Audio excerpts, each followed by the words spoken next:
Good day to everyone. I am Anup and I will be your moderator for today's webinar. On behalf of Barrow, I would like to welcome you all to today's webinar from Barrow Insights. So in today's webinar, we will have our speakers providing insights into how partnerships would improve current facilities management services that are being adopted by both buyers and suppliers globally. But before we move ahead with the presentation, I have some general set of instructions for our viewers today. Please note that all attendees will be placed on mute. During the course of this presentation, if you would like to post questions, you can do so in the box on the right-hand side, indicated in red in the current screen. Request you to type your questions and hit the send button. As and when the presentation progresses, I will note down these high-frequency questions and will pose it to the presenter at the end of the session. If you are experiencing any connection issues, I request you to close the window, go back to the email, and try to connect using the same link. If there are any further problems, I request you to please email Puneet at puneet.ramal@barrowinc.com. His email address is also available in the mail from Barrow that you would have received earlier. Moving on, let me quickly introduce the speakers for today. Rajesh is a team lead of the facilities management team here at Barrow and has been managing this category for the last 4 to 5 years. He is an expert at the issues faced by buyers and suppliers in the facilities management space and has worked for clients across areas such as hard services, soft services, and property management. We also have with us today Prasanna, who is a senior research analyst at Barrow. He has worked across clients in the facilities management space, having practical knowledge about problems faced by both buyers and suppliers globally. Now let me pass the microphone to Prasanna, who will take us through this webinar. Over to you, Prasanna.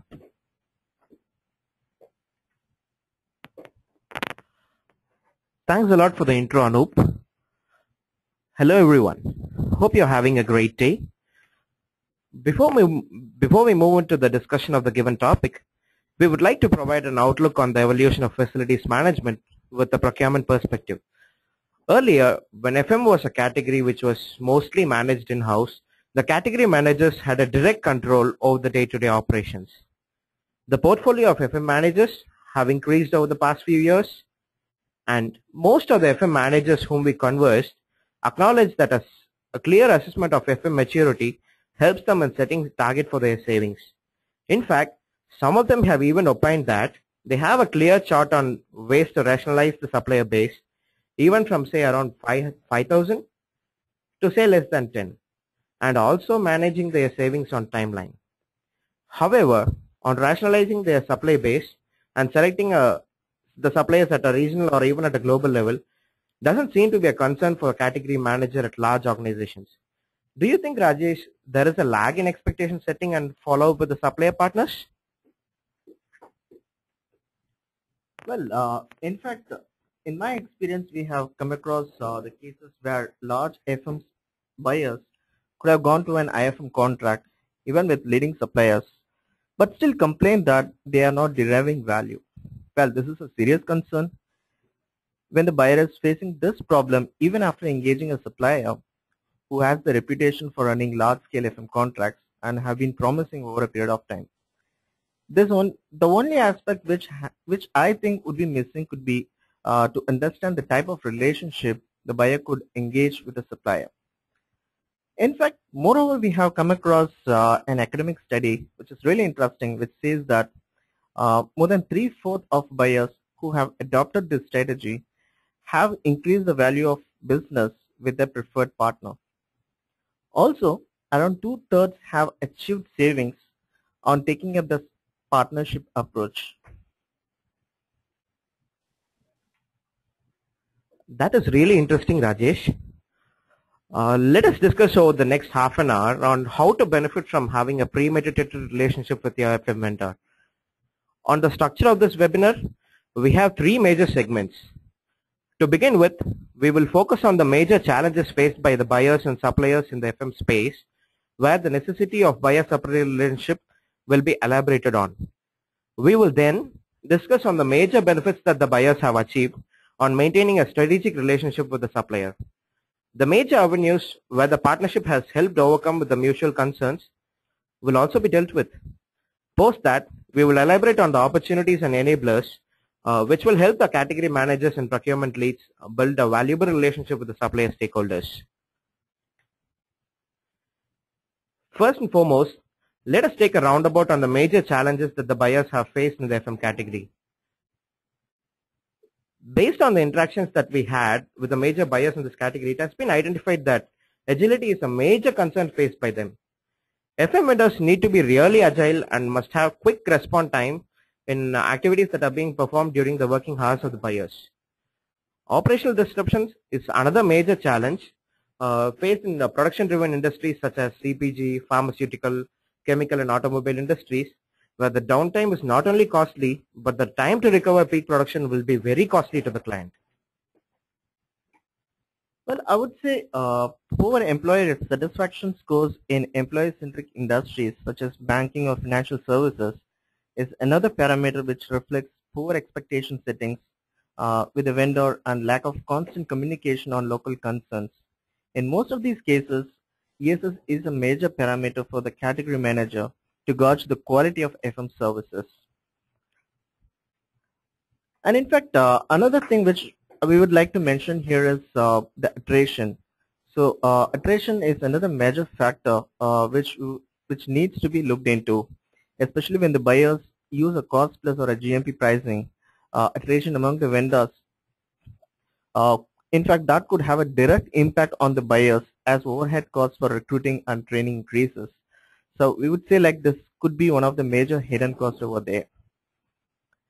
And in fact, some of the buyers even or suppliers would say like lack of innovation is another area where they think that the supplier is lagging over a period of time, and they believe that that is still having an impact on the way the services or quality is being delivered.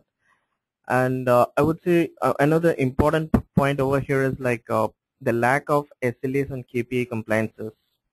So if the SLAs and KPIs are set standard across a period of contracts and the requirement of buyers change over a period of time, the compliance of SLAs and KPIs might prove costly to the vendor and even for the buyer.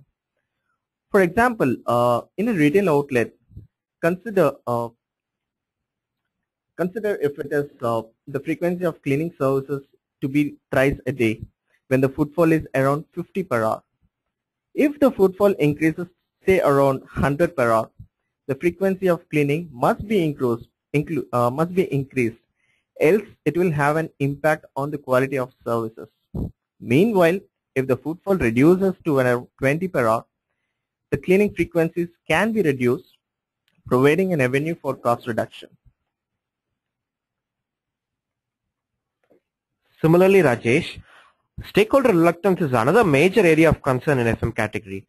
Sometimes, in a global or a regional contract, the category manager at a particular country might not be feeling comfortable working with a particular vendor because of compatibility concerns with the supplier or due to past experiences. But if we look at the challenges, most of them can be overcome with better relationship with the supplier. What are your thoughts on this, Rajesh? Yes, listen, I would agree to this. The most of these concerns can be overcome with better expectation settings, and having a frequent communication among the local and global stakeholders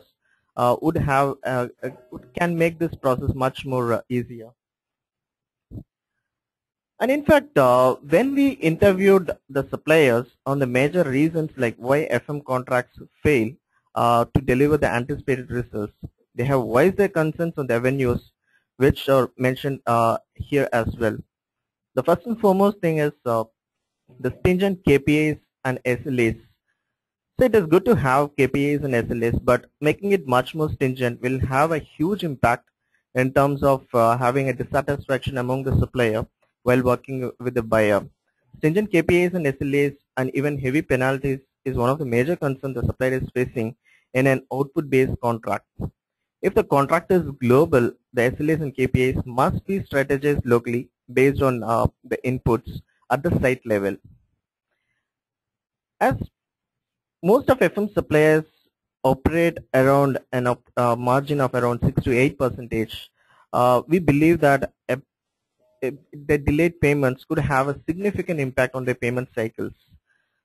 most of the suppliers spend towards the labor cost, and hence eventually delaying in the payment will have a dissatisfaction among the employees who are working at the site level, and hence will have an impact on the way the services are being delivered. And another important aspect which we would like to mention is the lack of support from the client stakeholder. So most of the suppliers expect that they need to have a complete details of what the infrastructure or facilities are all about. So what is that they are expected to perform in the next few years or in the next few months. So a clear understanding on what the business objective more from the client perspective would really help the service provider to frame or strategize things accordingly. For example, headcounts or alteration or planning, any changes in the plan in terms of changing the premises could in fact help the service provider to align his goals towards what the buyer wants to achieve in a given place. And also, Rajesh, if we look at the size, the tenure of the FM contracts which has been recently signed, most of the current FM contracts are short term. That is mostly less than 3 years, which is a very less time frame in order to understand the real challenges and identify a tailor-made FM framework which will provide high value in the contract. With the expectation setting not being done at site levels, the FM vendors will consume a large amount of time in understanding the specific requirements of the local sites. It is also important that both the suppliers and the customers believe that they will be really successful working together rather separately. If the cost benefits achieved through mutual efforts are not being transferred to the supplier, they might feel robbed of their efforts to bring their efficiencies. This will also lead to lethargies in terms of new efforts being taken. Hence, most of the times the suppliers are at the receiving end of when the performance is poor, which could have been well avoided by maintaining a strong, valuable relationship with them. Here then, having discussed the importance of supplier partnerships, here we move on to the next section where we understand the evolution of relationship models in FM and the types of benefits that the buyers have achieved. We will also be discussing some of the case studies that we have identified in our research who have been really successful in implementing the supplier partnerships. So Rajesh, how have the relationship between buyers and suppliers in the FM category have evolved since the beginning? Well, initially it was more of a transactional relationship in nature, so which is more of manpower contracting, and transactions were more of a prevalent, just a kind of a prevalent model there. So in fact, there was no evident need for a better partnership until the bundling of services came into picture, and in fact, it has moved to a level of a contractual kind of a relationship. So in a contractual relationship, when it came into existence, the engagement model was most preferably bundled, and even the payment terms were output based. Hence, the relationship between the buyer and the supplier existed on a contractual term which were present. Here, the FM vendor will deliver no more or less the SLAs and KPIs that are provided in the contract. This is still among the most prevalent type of supplier relationship in the FM category. Moving forward, as soon as the IFM models have come into existence, there is a requirement for the buyers to collaborate or partner with their major suppliers. Next, we have the collaborative mode of partnership. In fact, this type of relationship would be the most preferred mode of operation in an IFM engagement model, where a supplier provides a tailor-made approach for the buyer. Here, the buyers share their responsibility, accountability, resources, and rewards with their suppliers. This extends much beyond the normal contractual terms. Factors such as trust and transparency among the buyers is a must in this type of model. Any FM buyers with a spend more than $1 million under an IFM engagement model can work under this type of partnership. The preferred mode of pricing here would be a guaranteed maximum price model which has clause on the shared benefits. Nevertheless, Rajesh, with the FM category being very fragmented, will partnership model be really feasible? Yes, indeed, Prasanna. In fact, partnership type of engagement is a kind of a rare phenomenon in facilities management. So even I haven't come across a number of partnership relationship existing in facilities management, even though it has evolved over a period of time. But very few exist in this category, and I would say like they were really successful in terms of achieving their savings, or it could be in terms of achieving their operational excellence. So here the relationship are as seen as a strategic relationship where there are shared investment in terms of manpower cost or even for the betterment of each other's business. So generally the contract term here runs for more than 10 years, and in fact the vendor turnaround is very rare in these cases.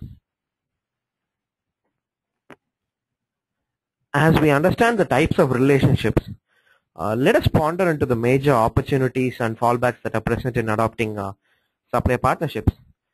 To start with, I would like to start with providing an emphasis on key account relationships.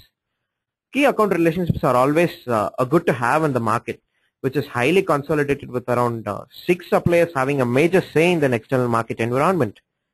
Secondly, even the suppliers have their revenue segmentation very fragmented, as this is a category being used all across the industries. A better relationship will always encourage the suppliers to provide the best workforce and the equipment. Due to key account relationships, the operational efficiencies and the response times will also increase in order to provide value addition to the clients. A better relationship with your supplier will also provide you a competitive advantage over your peers who have not adopted them. This is very important in sectors such as CPG and chemicals, where the competition is very intense at the top. As a result of this key accounts, a grievance handling mechanism will also be very efficient. What do you think are the major pitfalls here, Rajesh? Well, I would say in terms of pitfalls, if the first thing is like if the supplier is not capable or willing to take up the relationship moving forward. So in fact, this will be a kind of a huge detriment in terms of manpower and cost of building this relationship. So even the vendor iteration will be very costly as the buyer has to rebuild the castle again. And the another important aspect here is like suppliers compatibility with the buyer's organization. So it could be in terms of objectives in the market will serve as a will serve as a step back in fact for the mutual plans. And one more important thing which we feel where in fact the partnership wouldn't work much is a kind of in a situation where the contracts are low value in nature. So if in case when the buyer hasn't kind of consolidated their suppliers, in which case it might not prove to be more useful where in fact moving towards a partnership model. So generally the benchmark or thumb rule is like when the contract is less than 100,000 USD, which will not be a major revenue for the buyer for the supplier to provide more value addition. And also the cost of maintaining that relationship will cut into the value addition provided. In such situation, partnership model doesn't work well, or it won't gel well with the kind of the supplier relationship which the buyer and the supplier are really expecting on. So Rajesh, we have come across the major opportunities and threats in having a supplier partnership. We will then move on to provide a couple of case studies where this has become really successful. These are the early birds to actually reap the PRM benefits. If we consider this case where a major CPG client had a supplier transition to a major European weapon vendor. Since early 2000s, the supplier has collaborated with the major CPG client in the European sites, especially in 3 countries for soft services. The client had requirements to reduce the cost, improve service quality, and consistency in delivery of FM services. They also had wanted to use a single provider whom they could leverage on their experience and expertise globally. Initially, the company began discussions with the supplier on possible solutions to help them achieve these objectives and also to enable its employees to focus only on production. After the initial pilot, the transition was initiated across 20 plus sites across Europe. The key global stakeholders in both organizations have led the relationship in building the transition. Together, they partnered to deliver a best-in-class transition followed by a global rollout. One of the key strengths of this relationship is that it facilitated interactions at all levels of the organization, which in turn supported the widespread understanding of critical global objectives and the local buy-in. And Rajesh, we have identified that they have also improved on innovated on a tool to track their performance metrics. Yes, in fact, it's a kind of a very comprehensive toolbox to ensure the consistency at all the buyer plans and to simplify the transition process, making it much more easier and more cost efficient for the buyers to consolidate the services under the single service provider. Even an online 24/7 access to IT platform was also enabled, which could facilitate better tracking of the KPIs at every site. So in fact, this tool guarantees transparency, facilitates a result-oriented consolidation through this. So in fact, today what we are aware of this is like more than 100 manufacturing sites across 30 countries are covered in the scope of the global agreement, which I say is a huge success with this kind of partnership. That was an amazing example of supplier relationship taken seriously, Rajesh. Let me run through another case study which would explain the evolution of buyer-supplier relationships, which has evolved over a period of time. In 1970s, a major European bank had engaged a global FM provider to provide workforce for their cleaning services. That was predominantly a single service contract. This was initially a transactional based relationship, and the billing was primarily based on the man-hours clocked. In due course of time, until 2000s, a contractual relationship was developed to have an output-based pricing and with performance metrics in place. It had developed into a key account relationship with multi-service contract at multiple sites. This has then transformed into an integrated facilities management contract in 2013 with regional contract with an open book pricing model. Most interesting part of this contract is that it is end user based contract and is appraised and financially incentivized to deliver continuous improvement in the end user satisfaction levels. The buyer is convinced that enriching the workplace experience is a key component to their job satisfaction, motivation, productivity and retention.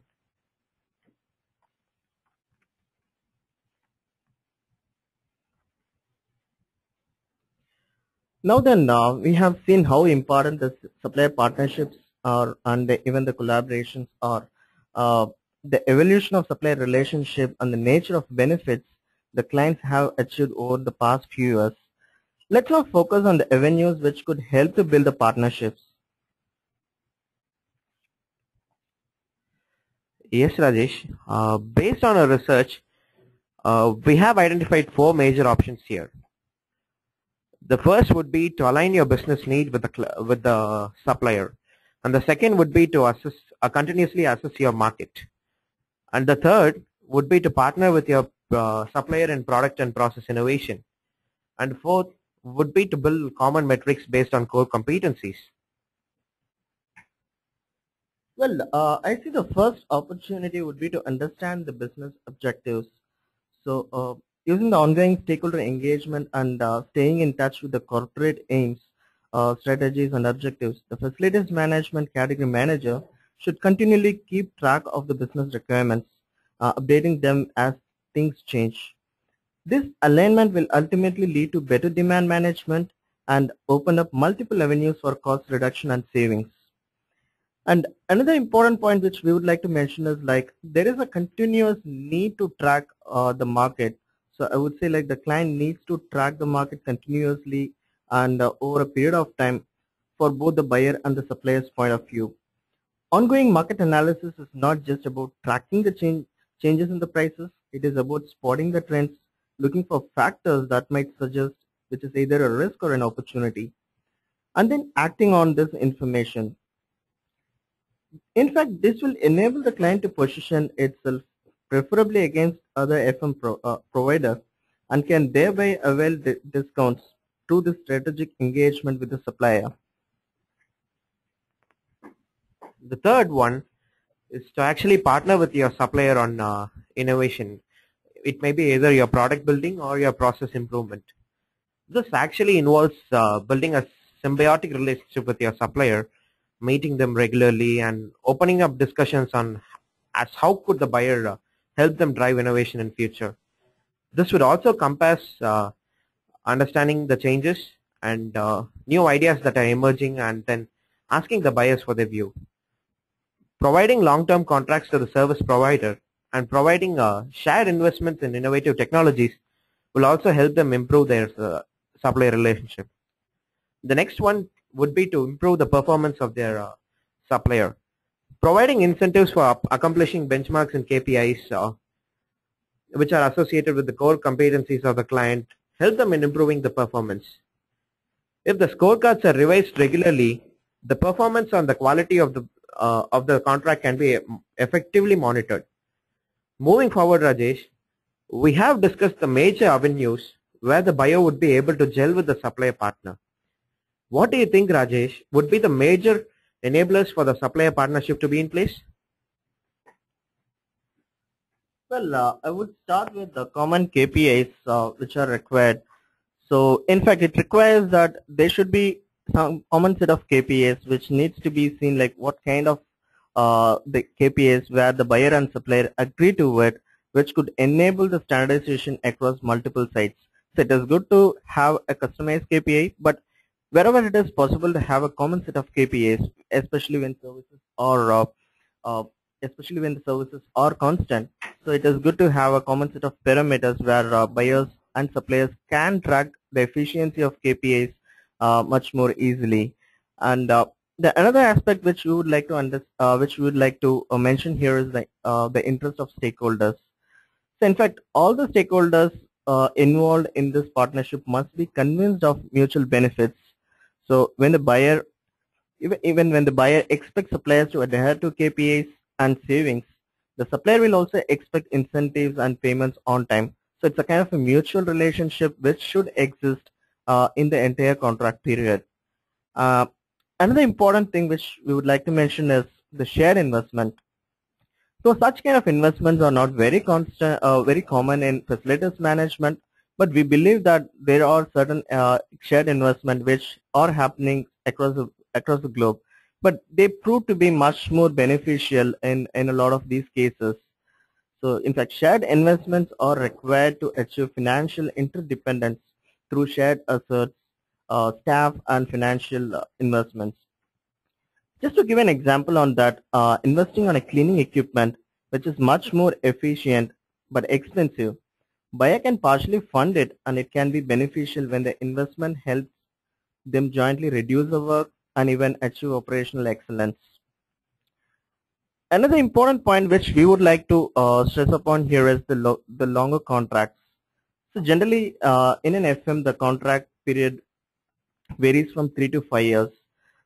It is good to have a contract period at least for 3 to 5 years. The reason being that most of the contracts would require at least 18 to 24 months to achieve savings and to move to the high level of maturity. And given the fact that the buyer or even the supplier would require at least 6 months time to assess the kind of facilities, to assess what kind of savings can be brought into, to have a complete understanding on how things are moving on. So some time should be given to the service provider to assess those things, so which could really be possible when you have a longer contract. And another important factor point which we would like to mention is the frequent communication. Well, this is all the more important, having said that we have common goals and everything moves on track, be it in terms of the contract length or it could be in terms of the interest of stakeholders. But how frequently the stakeholders at all the levels communicate with each other, that is all the more important in case if there are a lot of problems associated with the facilities, or it could be something related to manpower management. So to have an understanding of the existing problems and to review the scorecards, regular meetings with the stakeholders are essential, which could sort out a lot of small or very minute problems which could arise at a given point in time. And in fact, it is also recommended that meetings at all levels should be scheduled and needs to be linked to the SLAs. Thereby, any issues can be sorted out and in fact can facilitate to bring down the response time.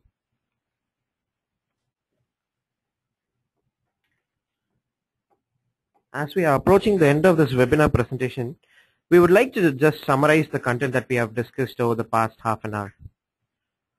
At the beginning, we had a discussion on the importance of supplier partnerships in the FM category, where we had stressed on the benefits of key account relationships, a reduced frequency of tender processes as a result of low vendor turnover.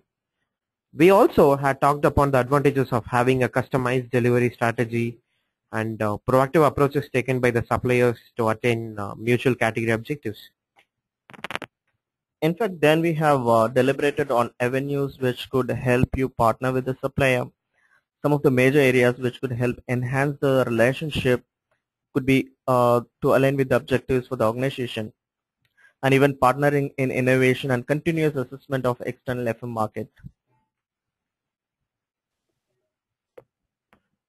Thank you, Rajesh. So here we come to the end of this webinar presentation. We actually understand that the audience for this webinar are from diverse industries and have different requirements for the FM category as such. For some, the aspect of partner relationship management would be very new, but some of you could have already practiced this few years back. However, we would be pleased to hold private conversations based on your category requirements. Thank you, ladies and gentlemen. Over to you, Anup. Thank you, Prasanna and Rajesh, for that very insightful webinar that you conducted. I'm sure the audience would have gained a lot from this. We've had a lot of questions, and I'm going to start with the most popular questions because we won't have time to cover all the questions, but we will definitely get back to you through email. And let me just start with the most frequent questions. We've got a couple of questions on the type of contract and the definition of contract. So the question goes, how would we define a short-term contract? So Prasanna, Rajesh, maybe in terms of number of months, or could you just define a short-term contract so that we can differentiate it from a long-term contract and give some clarity on this as well to the audience? Well, I would say the short-term contract could be as much as like 1 to 2 years.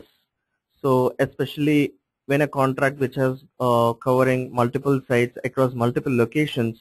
So a contract time, even though it is very difficult to say like an exact definition for what is a short term or a contract or a long term contract, but generally it as a general understanding on this industry, a contract tenure of 1 to 2 years can be termed as a short term contract. And to add on to a long term contract, I would say somewhere between like 3 to 5 years can be defined as a long term contract. But I would also like to mention that there are also contracts in the industry which are as long as 10 years. But generally, it is good to have a contract period of 3 years plus 2 years of extension.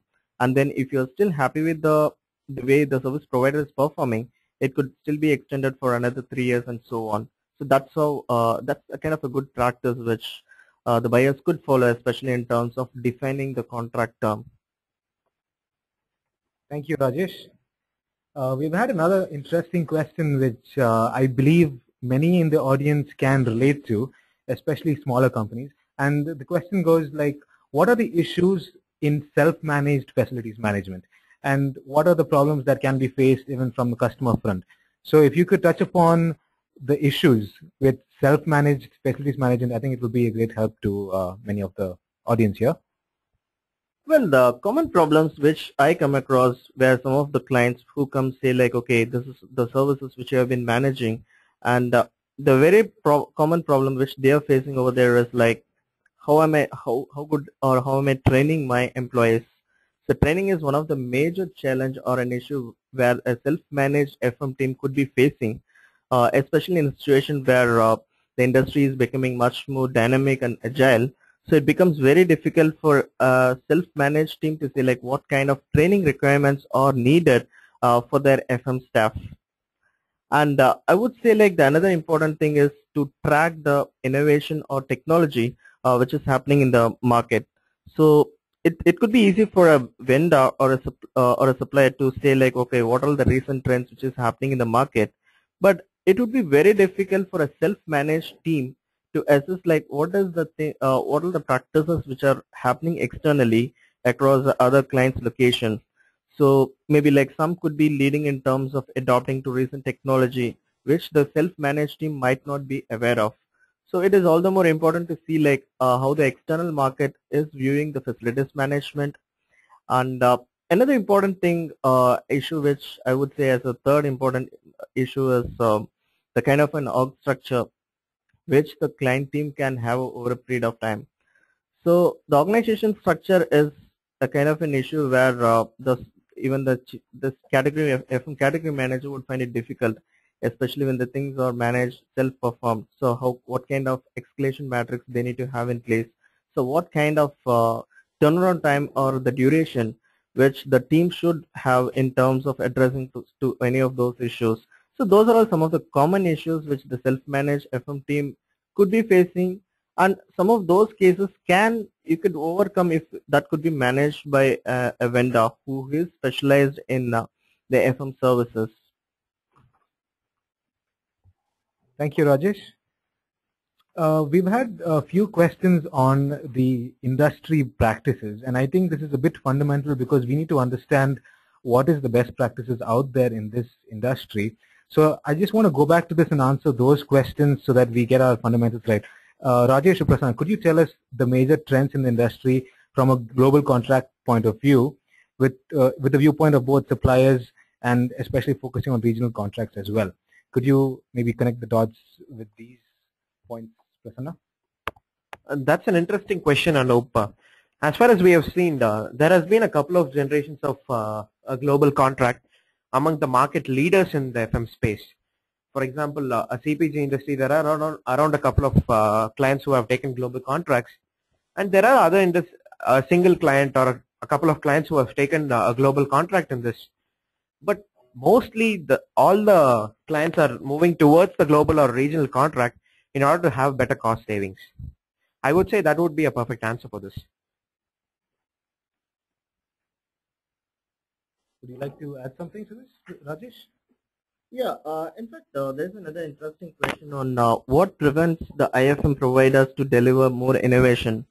So, in fact, having interactions with a number of suppliers, I was trying to figure out like how the innovations are happening in this industry, trying to assess whether the innovation is happening very aggressively or things are not moving in a good phase.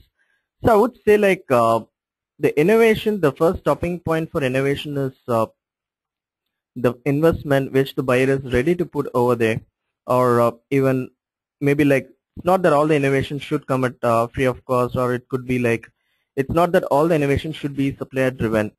So it needs to be seen like the buyer and the supplier should join together in terms of coming out with innovation.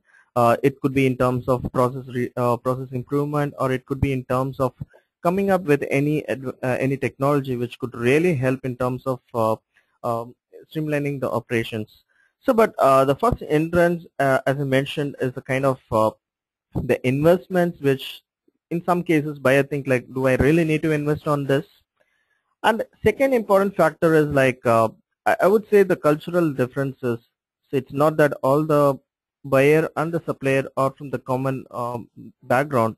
So in such situation, the buyer would find it really difficult to assess, yes, if this is the kind of innovation which is really required over there. So I would say like even the buyers have their role in terms of motivating the service provider to go for an innovation, and that's how we have been. In fact, it's also we mentioned that needs to be covered in the KPIs. So what kind of innovation can they really make? How are they really assessed in terms of innovation or the value addition which they could really bring into the table?